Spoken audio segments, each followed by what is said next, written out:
Ciao, buongiorno e bentrovati. Con oggi parte una nuova sessione ampia e interessante sulla comunicazione, in particolare sulle convinzioni, le abitudini. Dalla regia, mi fanno segno di ricordarvi, perché me lo scordo sempre, di iscrivervi a questo canale e se possibile cliccare anche sulla campanella, così ogni volta che esce un nuovo video siete aggiornati.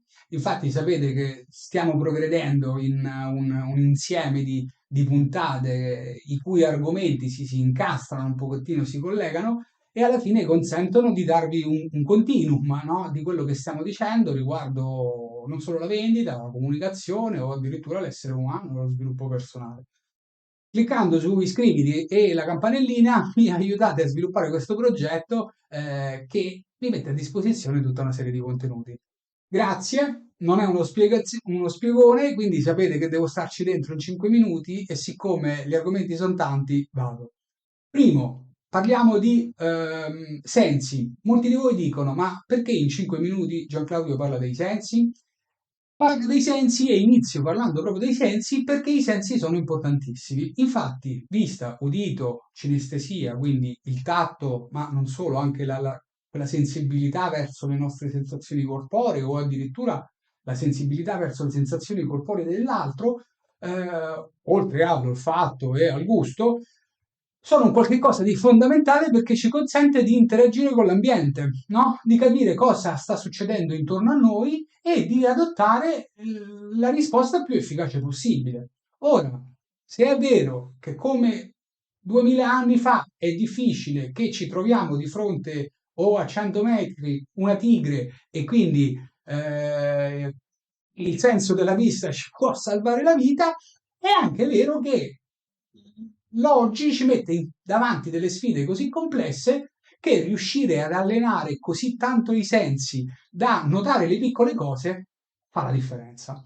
Infatti non esiste più bianco o nero, o meglio, non ci interessa vedere o non vedere, sentire o non sentire, il punto non è essere completamente consapevoli o inconsapevoli delle proprie emozioni. Il punto è che esistono infinite tonalità di grigio che sono la capacità di esercitare i nostri sensi, ripeto, per notare le piccole cose, perché il mondo, come ben sapete, è così competitivo che o ci accorgiamo delle piccole cose e riusciamo a tarare il nostro comportamento in modo da reagire a queste piccole cose, oppure le nostre performance in quel determinato ambito o in quella determinata circostanza risultano difettose. Questa è la verità. Le macro, il grande, oggi lo beccano tutti, riuscire a intervenire e correggere basandosi su piccole cose fa la differenza tra riuscire o non riuscire. Boh, chiudo qua sui sensi e vi rimando allo spiegone invece per approfondire meglio l'argomento.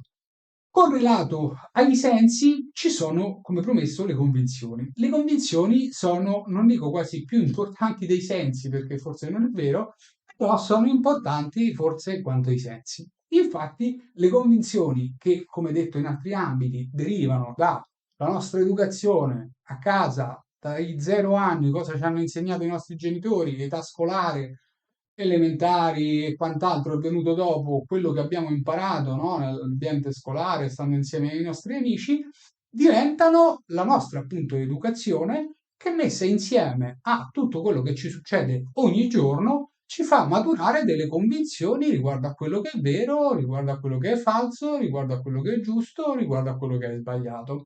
Ok? Però che succede? Succede che determinate convinzioni possono essere efficaci a aiutarci per formare meglio in un determinato ambito, oppure possono essere delle convinzioni limitanti, ok?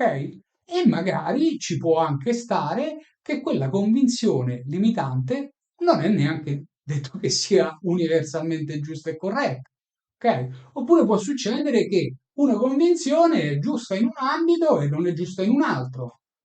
Dunque, che facciamo? Non siamo nello spiegone, quindi devo essere veramente molto subito. L'idea è questa: chiedersi il perché sono convinto di una cosa, cercare di ricordarsi chi, come abbiamo imparato quella cosa e cercare di mettere in discussione se quella cosa è sempre vera, è sempre motivante, e ci aiuta a offrire il miglior comportamento con il contesto, oppure no. Allora, quando ci accorgiamo di questa cosa, e cioè che una determinata idea non ci aiuta ad avere il miglior comportamento in un determinato contesto, la domanda che nasce spontanea è: ma perché dovremmo continuare a essere convinti di quella cosa? Ok? Riuscire a riformulare quell'idea, quella convinzione o tenerla buona dove funziona e svilupparne una nuova dove quell'idea non funziona, non vi sembra sia utile e produttivo? Penso assolutamente di sì. Ristrutturare le proprie convinzioni è difficile perché le convinzioni, le nostre convinzioni rappresentano quello che siamo e quindi questo vuol dire in ultima analisi mettere in discussione quello che siamo e non è facile, no? Ognuno lo sa. Vi rimando allo spiegone qualche piccolo trucco per ristrutturare qualche piccola cosa e riuscire a maturare ed evolvere convinzioni sempre più efficaci, sempre più di aiuto nei vari ambiti. L'insieme di tutte queste convinzioni messe insieme fanno la nostra visione del mondo e la cosa è straordinariamente importante perché quando due persone si incontrano, sfociamo nella vendita e abbiamo sbragato i 5 minuti, lo so, perdonatemi, però l'idea è che tutte queste convinzioni messe insieme formano la nostra visione della realtà, che badate bene non è la realtà, come diceva il buon Korsvinsky. La mappa non è il territorio. In una mappa può non esserci designato un tal alberello, ok? Allora, se la mia mappa, se l'insieme delle mie convinzioni è necessariamente diversa dalla persona, dalle convinzioni, dall'insieme delle convinzioni della persona con cui sto parlando, succede che si stanno incontrando o scontrando due persone con due visioni della realtà diverse. Bene, questo in soldoni che vuol dire? Vuol dire che se io mi rendo che la mia mappa è diversa dall'altro, dalla mappa dell'altro, posso non pretendere che lui ragioni con la mia mappa e magari posso essere io a cercare di ragionare con la sua mappa e cercare di capire quali sono gli spazi di incontro, no? Creata questa base comune, comunicare diventa molto più semplice.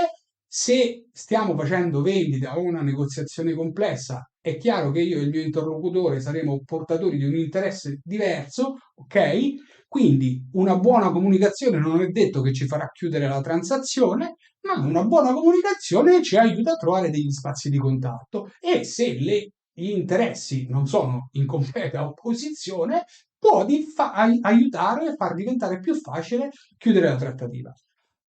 Non so a che minuto siamo arrivati, la chiudo qua perché vi ho promesso di cercare di stare dentro i 5. Spero che vi sia piaciuto. Di nuovo l'appello, cliccate su iscriviti al canale e cliccate la campanella.